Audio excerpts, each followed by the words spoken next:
سلام، وقتتون بخیر. توی این ویدیو میریم سراغ بهترین عطرهای مردونه برای فصل زمستون.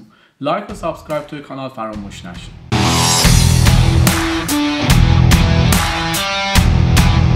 ببینید، عطرهایی که مناسب فصل پاییز هستن عمدتاً عطرهایی هستن که توی دسته‌بندی عطرهای اورینتال یا گورموندن. حالا دسته‌بندی‌های دیگه هم هستن که مناسب فصل پاییز و زمستونن، مثل عطرهای فوژه. اما عمدتاً خود من ترجیح میدم عطرهایی رو برای فصل زمستون انتخاب بکنم که جزء دسته گروه‌های اورینتالن یا گورموند. حالا اینکه معنی این دوتا چیه رو براتون سعی میکنم توضیح بدم. اگر دوست داشتین میتونید تماشا بکنید، اگر هم نمیتونید ویدیو رو 5 دقیقه 6 دقیقه بزنید جلو و مستقیم برید سراغ لیست عطرها. واژه اورینتال معنی شرقی رو میده، یعنی عطرهایی که تو خودشون رایحه‌های شرقی رو دارن. عمدتاً عطرهای اورینتال پیرامون 3 تا نوت اصلی هستن، یا بالزامیکن، یا رزینه، یا وانیله. این عطرها تو خودشون این 3 تا نوت رو 99% میشه گفت دارن. حالا چرا این 3 تا نوت؟ ببینید، این 3 تا نوت ویژگی های شیمیایی رو دارند که باعث میشه مناسب فصل زمستون باشن. مثلا اولا هر ستای اونا یه زنجیره کربنی رو دارن تو خودشون، تو ساختارشون، که باعث میشه جرم مولکولیشون بالا باشه. حالا این باعث چه اتفاقی میشه؟ وقتی جرم مولکولی یه ترکیب شیمیایی بالا باشه، باعث میشه اون ماده دیرتر تبخیر بشه یا لو ولتیلیتی داشته باشه، که این باعث میشه توی زمستون ماندگاری و پخش‌جویی بالاتری رو به شما بده. این 3 تا نوت مثل وانیل، بالزامیک، رزین از یه زنجیره کربنی طولانی تشکیل شدن و همچنین تو خودشون گروه‌های شیمیایی رو دارن یا فانکشنال گروپ‌هایی رو دارن که باعث میشه یک نیروی اینر مولکولار فورس رو داشته باشن که باعث بشه دمای تبخیرشون بالا باشه، یعنی سریع از پوستتون عطر نپره، یا به عبارت دیگه ساختار شیمیاییشون مثل یه لنگر عمل میکنه. زنجیره این لنگر اون کربن ها هستن که به هم متصل شدن و اون سر سنگینش که باعث میشه رایحه به آرامی کشیده بشه و پخش بو بیاره و ماندگاری بالایی رو داشته باشه و به سرعت نذاره عطر شما که اون کشتی است بپره، فانکشنال گروپ ها هستن. حالا فانکشنال گروپ ها میتونن دسته های مختلفی باشن، استرا باشن، سینامون آلدیهاید ها باشن، یا حتی ترپینز ها باشن که هر کدوم اینا ویژگی خاص خودشونو دارن. پس شد عطرهای اورینتال عطرهایی هستن با رایحه‌های شرقی، با ماندگاری و پخش بوی بالا به خاطر جرم مولکولی و اینر فورس بالایی که تو خودشون دارن. عمدتاً این عطرها گرم و شیرین هستن و از 3 تا نوت اصلی تشکیل شدن: وانیل، بالزامیک، رزین. اما تو ساختار عطرهای اورینتال ما با چند تا نوت دیگه هم معمولا روبرو میشیم. یکیش کوماغینه، یکیش پاچولیه، یکیش سندلووده، آیسوئی سوپره، لاکتونزه. ببینید اینها نقش صیقل دهنده رو انجام میدن. یعنی چی؟ مثلا وقتی من میگم یه عطر خامه‌ایه، یعنی وانیل به اضافه لاکتونز شده. مثل چی؟ مثل آلکانتراریو. این یه عطر کاملا خامه‌ای، یه رایحه شیری و وانیلی رو تو خودش داره. یا مثلا وقتی میگیم آقا یه رایحه چوبی صیقلی رو داره، یعنی چی؟ یعنی سندلوود اومده به اضافه نوت‌های بالزامیک شده. مثل چی؟ مثل BDK گریسشان اکسترکت. ببینید اکثر عطرهای اورینتال کمی تیز و تند هستن، اما وجود این نوت‌هایی که بهتون گفتم، یعنی کوماغین، لاکتونز، پاچولی، آیسوئی سوپر و نوت‌های پودری، عین یه دونه سنگ فرز صیقل دهنده براشون عمل میکنه. کنار عطرهای اورینتال ما عطرهای گورموند داریم که در واقع میشه گفت بچه کوچیک و شیرین عطرهای اورینتال هستن. یعنی در واقع میشه گفت عطرهای اورینتال یه عطرهای شرقی و ادویه‌ای و کمی چوبی هستن و عطرهای گورموند همون عطرهای گرم و خوراکی هستن. هر دوتاشون خیلی عطرهای موفقی هم به خاطر ساختار شیمیایی که دارن و به خاطر ماندگاری و پخش بوی بالاش. حالا یکم عمیق‌تر بیا ببینیم این بالزامیکه چیه. اولیبانوم، لابدانوم، مر و بنزوئین. عمدتاً این نوت‌ها رو وقتی شنیدی اینا نوت‌های بالزامیکن. توی خودشون ترپینز دارن. ترپینز خیلی تاثیر داره روی مود افراد. ببینید بچه‌ها وقتی شما یه ویدیویی رو می‌بینید یه کسی توی اینستاگرام میاد چند تا روغن رو هم میریزه و قاطی میکنه و اینا اصلا عطرسازی این نیست. یا اینکه مثلا این نفر میاد تبلیغ میکنه میگه اینو بخر خودت با هم مخلوط کن تو میشی عطرساز. نه، این عطرسازی نیست. اینا دارن شروور میگن. واقعا هم واژه‌ش همین شرووره، هیچ چیز دیگه نیست. و هر وقت دیدین یه کسی میگه من براتون اسانس آوردم توش فیکساتور میریزم، ببینید این واقعا حرکت اشتباهیه. اکثر این عطرها ترکیباتی هستن که تو خودشون کربن و گروه‌های استری دارن یا گروه‌های الکلی دارن یا مثلا تو خودشون فنول دارن. فنول وقتی اکسیدیشن براش اتفاق بیفته یه نوکلئوفیل تولید میکنه که مولکول پایداری نیست و باعث آلرژی ممکنه بشه. یا میتونه ریاکشن‌های دیگه مثل ریاکشن‌های نوکلئوفیلیکی اتفاق بیفته، ریاکشن‌های ادیشن یا حتی سابستیتیوشن اتفاق بیفته که ماده خطرناکی رو برای پوست شما تولید بکنه. هیچ وقت سراغ این اسانس ها نرین، ترجیحاً برین سراغ عطرهای عربی که الان مثل لطافا، مثل هوس، مثل رصاصی، اینا عطرهای خوب دارن. تقریبا میشه گفت دوپای خوبی هن. به مراتب بهتر از اون روغنیه که یارو میاد میگه 30% از باکارو روژ میریزم، 20% نمیدونم اونتوس میریزم. این اصلا شروور محضه. یعنی یه مش افرادی که حتی سواد شیمی اول دبیرستانم ندارن و نمیدونن آقا غلظت یه چیزه، جرم مولکولی یه چیزه، غلظت مولکولی یه چیز دیگه است، میان و یه سری چیزها رو ارائه میدن که واقعا شروره. از این افراد کلا دوری کنید. شماره 10 مونتال عربیان تونکا. یه عطریه که رایحه باکاغات روژو داره به اضافه کلی نوت روزی. همونطوری که روش اسمش هست عربی یعنی یه عطر شرقی و تونکا همون کوماغینه که یه مولکولیه که یه نوتیه که توی ترکیب شیمیاییش C9 یا یه زنجیره کربنی 9 تایی رو داره که همین باعث ماندگاری و پخش بوی بسیار بالا رو میشه. وقتی اسپریش میکنید عمدتاً با کاغات روژه که دیگه همه رایحه‌شو میدونن چجوریه، با کلی نوت روزو میگیرید. ماندگاری و پخش بوی بسیار خوبی رو داره. هلوش 10 ساعت بوش میمونه تا 3 ساعت اولم پخش بوش عالیه. چند تا نقطه ضعف داره. نقطه ضعف اولش اینه که رایحه ریاکشن منفی میگیره به خاطر اون نوع روز قوی که تو خودش داره. محدودیت سنی و مکانی داره. حتما باید سنتون بیشتر از 25 سال باشه، لباستون هم باید رسمی باشه. نکته دیگه‌ای که هست توی کشوری مثل آلمان این رایحه داره خیلی متداول میشه، یعنی از دیور ساواژ داره بیشتر میشه استفادهش. دلیلش چیه؟ پخش بوی بالا و ماندگاری خوب. عطر خوبیه اما باید خیلی مراقب باشید موقع استفاده کردنش. ریسکش بالاست. بیشتر از 5 بار هم اسپریش نکنید. تشکیل شده از روز، آگاروود، دانه تونکا، شکر، امبر، وایت ماس، اوک ماس، زعفران، برگاموت. وقتی اسپریش میکنید عمدتاً یه روزو میگیرید که رفته رفته بهش ماسک و دانه های تونکا اضافه میشه. یه عطر شیرین شرقی کمی رفته رفته با گذر زمان حالت چوبی پیدا میکنه. این نکته هم بهتون بگم بعد از 2-3 ساعت ممکنه دماغ شما نسبت بهش کربو بشه و فکر کنید بوی عطرتون رفته، اما اطرافیان کاملا متوجه اون میشن.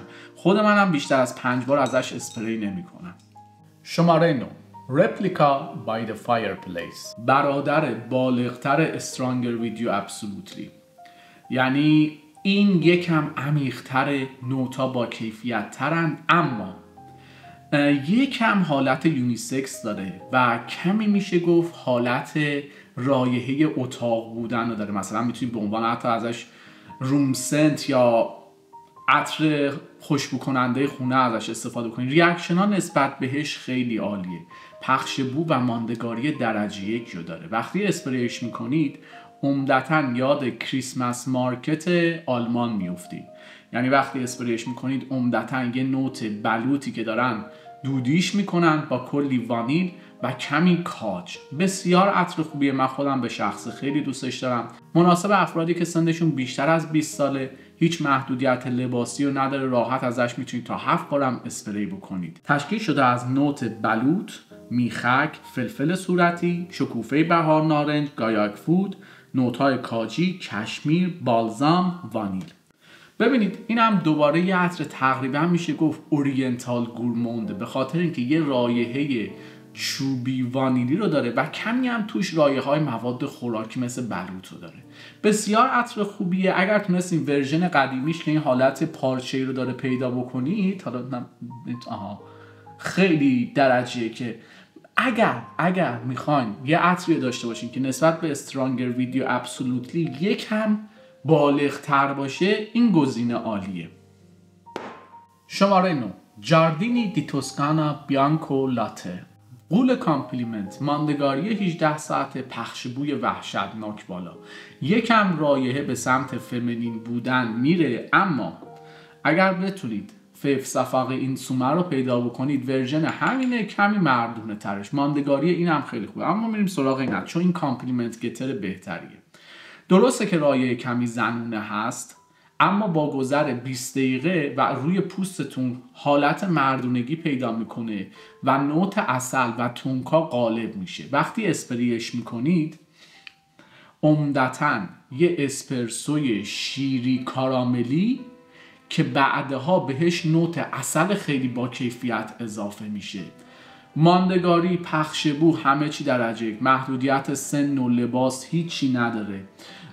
بیشتر از 4 بار ازش اسپری نکنید چون بسیار عطر قویه. تشکیل شده از نوت کارامل، دانه های تونکا، عسل، وانیل، وایت ماسک. اگر توی فصل زمستون دنبال ماندگاری و کامپلیمنت و یه رایحه خاص هستین، این واقعا جوابه. شماره 7 BDK گریس شانل اکسترکت دی پارفوم. میشه گفت یه عطر شرقی که مدرنایز و اروپایی شده، یعنی یه رایحه چایی هلی به همراه کلی نوت انجیر که رفته رفته ترکیب سندلوود و وانیل و نوت‌های صمغی یه حالت اورینتال رو بهش میده. وقتی اسپریش میکنید عمدتاً شروع عطر با رایحه انجیر و هل سبز، با گذر زمان یک چای سیاه با کلی نوت‌های چوبی بهش اضافه میشه. پخشبو و ماندگاری خوبی رو داره، هلوش 8 ساعت بوش میمونه. پخشبوش تا 2 ساعت اول عالیه، مناسب افرادی که سنشون بیشتر از 25 ساله، ترجیحاً با یه لباس رسمی. ریاکشن ها نسبت بهش خیلی خوبه. رایحه بسیار درجه یک و خاصه. تشکیل شده از نوت چای، انجیر، هل سبز، آیریس، سندلوود، دانه تونکا، نعنای هندی، نوت‌های چوبی، وتیور. ببینید این یکی از همون مثالاییه که بهتون گفتم، یعنی سندلوود اومده به اضافه نوت‌های صمغی و وانیلی شده و باعث صیقل رایحه شده، یعنی نذاشته اون تیزی و خاکی بودن وتیور یه رایحه کاملا کسل کننده رو بهتون ارائه بده. بسیار عطر خوبیه و یکی از عطرهای میوه‌ای و چاییه که تو فصل زمستون عالی کار میکنه. من خودم ازش راحت 8 بار اسپری میکنم. میگم هیچ محدودیتی رو نداره، هیچ کسی رو آزار نمیده، کمی شباهت داره به وایسلا نیودلون، با این تفاوت که اون عطر دیگه خب ریفرموله شده، ماندگاری نداره. این اما ماندگاری بسیار خوبی رو داره. شماره 6 ویکتور اند رولف اسپایس بوم اکستریم. خب میدونیم ریفرموله شده، اما آیا ورژن ریفرموله شدهش همچنان عطر خوبیه؟ جواب بله است، همچنان عطر خوبیه. یعنی ورژن ریفرموله شده که حالا من خودم هم گرفتمش، درسته که یکم ماندگاری کاهش پیدا کرده، اما همچنان عطر سرپایه، کامپلیمنت گتر خوبیه، عطر ادویه‌ای درجه یک. وقتی اسپریش میکنی تو ورژن جدیدش نوت‌های ادویه‌ای بیشتر شدن، کمی عطر رایحه بوزی رو پیدا کرده. ماندگاری و پخشبو یعنی ماندگاری 7 ساعته رو داره، پخشبوش تا 2 ساعت اول عالی، راحت میتونید 9 بار ازش اسپری بکنین. بهتر آوتفیتتون رسمی باشه، محدودیت سنی رو نداره. عمدتاً چیزی که میگیرید کلی ادویه و این ادویه رفته رفته یه نوت دارچین بهش اضافه میشه که توی بستر کمی بوزی و الکلیه. میگم بسیار عطر خوبیه، با اینکه حتی ریفرموله شده، منم همچنان دوستش دارم. تشکیل شده از نوت تباکو، وانیل، هل، زعفران، ویسکی. من ازش هیچ زعفرونی رو نمیگیرم. عمدتاً چیزی که ازش میشه گرفت دارچین، نوت ویسکی، کمی کمی رفته رفته میشه بهش گفت نوت‌های تباکویی اضافه میشه. فرق اینه که این ورژن جدید تباکوش حالت آلبالویی دیگه نداره، تقریبا یه تباکو تیره رو داره بهتون ارائه میده. شماره 5 زرژوف ناکسوس. خب ما اینجا با یه عطر فوژر اورینتال سر کار داریم، یعنی یه عطر که تو خودش لاوندر داره، نوت‌های فلورال، نوت‌های گورمون مثل عسل رو داره، دانه‌های تنکار رو داره، کلاً یه شاهکاره. یعنی شما اگر بیاین ببینید از نوت‌هایی که توش استفاده شده، نوع روشی که توی عطرسازی ازش استفاده شده، همه بسیار گرون بوده، همه بسیار خاص بوده. یه عطر کاملا موفق، ماندگاری و پخش بوی بسیار عالی، هلوهوش 10 الی 12 ساعت ماندگاری داره، پخش بوش تا 3 ساعت اول بسیار عالیه، یه رایحه عسلی درجه یک. وقتی اسپریش میکنید یه رایحه عسل که رفته رفته بهش لیمو، لاوندر و یاس رازقی اضافه میشه. با گذر زمان شیرینی دانه های تونکار رو احساس میکنید. بسیار عطر خوب و درجه یکیه، مناسب افرادی که سنشون بیشتر از 25 ساله، 100% با لباس رسمی. ریاکشن ها به خاطر تند و تیز بودن اولش کمی ریسکی هست، اما برای زمستون عالی عمل میکنه. تشکیل شده از لیمو، برگاموت، لاوندر، یاس رازقی، دارچین، عسل، دانه های تونکار، وانیل، تباکو. ببینید این یکی از عطرهایی که توش هنر عطرساز رو میشه واقعا دید. یعنی روش عطرسازی، کنار هم قرار دادن نوت ها، همه اینا عالی انجام گرفته و یه عطر موفق به وجود اومده و ماندگاری و پخش بوی خوبی هم داره. شماره 4 اسکندال ژان پل گاتیه ادو پارفوم اینتنس. خب اگر کانال‌های اینستاگرام و یوتیوب رو ببینید، میگن ورژن ابسولوتش اومده که این باشه، میگن خیلی ماندگاری و پخش بوش و اینا درجه‌ای که دروغ میگن. همچنان ورژن قدیمیش بهتره. ماندگاری و پخش بوی قوی تری داره، رایحه مردونه تری داره و به نظر من کلا عطر بهتری هست. این ور فقط ریاکشن‌ها توی فرست ایمپرشن به خاطر اینکه مثل این عطر خیلی سمقی نیست و یکم میوه‌ایه بهتره. میام سراغ این عطر. کلا یه عطر اورینتال، وقتی اسپریش میکنید شمعدونی، سندلوود، دانه تونکا و کمی نوت‌های نارگیلی رو ازش میگیرید. یه عطریه که کامپلیمنت گتر درجه‌ای که مناسب افرادی که سنشون کمتر از 30 ساله با هر نوع لباسی، ماندگاری 10 ساعته، پخش بوی وحشتناک بالا. من خودم این عطر رو خیلی به شخص دوست دارم، قیمتش هم تقریبا داره خوب میشه به خاطر اینکه ورژن جدیدش اومده. ریاکشن ها نسبت بهش خیلی عالیه توی هوای باز و میگم بسیار عطر موفقیه و هیچ نقطه ضعفی رو نداره. تشکیل شده از دانه های تونکا، شمعدانی، سندلوود. ببینید خیلی وقتا خیلی از اینفلوئنسرها پول میگیرن که تبلیغ بکنن، یعنی بالاخره این هم یه نوع راه امرار معاشی. گول نخورید، همین ورژنش خیلی بهتره، خیلی خیلی بهتره. یکم هم تو خودش رایحه نارگیلی رو داره. حالا ورژن جدیدترش اون رایحه نارگیلیه یکم بیشتر شده، ولی من نمیدونم چرا متاسفانه ماندگاری و پخش بوش خیلی پایین تر از اینه. من خودم از این راحت 5 تا 6 بارم اسپری میکنم. میگم کامپلیمنت گتر خوبی هم هست. شماره 3 اوژا اینفیژیون ولورس. یکم اسمش سخته ولی یه عطر عمانی نیش که کلن کمپانیش داره کارهای درجه یک رو تولید میکنه. یعنی عمدتاً عطرهای بسیار موفقی رو داره، یعنی داره اون مسیری رو میره که اوایل آمواژ داشت میرفت. یه رایحه درجه یک، ماندگاری و پخش بوی 18 ساعته، 18 ساعت بوش میمونه. پخش بوش هم تا 5 ساعت اول وحشتناک بالاست. بخوام براتون رایحه رو توصیف بکنم: دیور ساواژ الیکسیر، جیسدا امباسیدور اینتنس، آمواژ جیبولیشن 25 و اودماراکورا. یعنی چند تا عطری که همشون قوی هن. وقتی اسپریش میکنید یه رایحه عودی میوه‌ای، اما یه عطری که کاراکترش مشخصه، گیج نیست، عطر شرقیه. یعنی به خاطر اینکه این کمپانی کارش عمدتاً تولید روغن عطر بوده، قشنگ میدونسته داره چیکار میکنه، گیج نشده. یه لحظه نگفته خب میخوام اروپایی باشم، یه لحظه نگفته خب میخوام حالا شرقی باشم. اومده تو خط خودش کارشو داره درست انجام میده. ریاکشن ها یکم بهش ریسکیه به خاطر اینکه بسیار عطر قویه، وحشتناک عطر قویه. یعنی وقتی اسپریش میکنید شاهتوت سیاهی که تو خودش داره، میشه گفت تقریبا نزدیک به جوبولیشن 25 که قدیم تولید میشد و درش چوبی بود.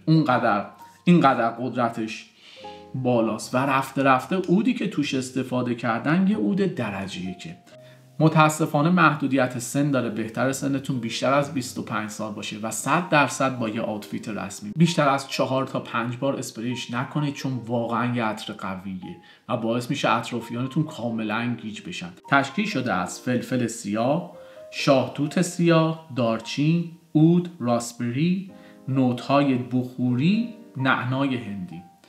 ببینید میگم یه عطر خیلی خاص و درجه که، یعنی اگر یه عطری میخواین که توی هوای بسیار سرد ببره و بره جلو، همینه. و یه عطر نیش شرقیه که برخلاف بقیه کمپانیا گیج نشده، میخواد چیکار کنه، برای خودش کاراکترش رو حفظ کرده و در عین حال یه عطر مدرنه. یه عطر نیست که عودش تو ذوق بزنه، بسیار عطر خوبیه. یعنی یه عود دلنشین میوه‌ای به همراه یه نعنایی رو بهتون ارائه میده که جلوی تیز بودن همه این رایحه ها رو گرفته. براتون رایحه رو واضح تر بگم، تو خودش یه دارچینی رو داره که این دارچین کنار شاهتوت سیاه داره قوقا میکنه.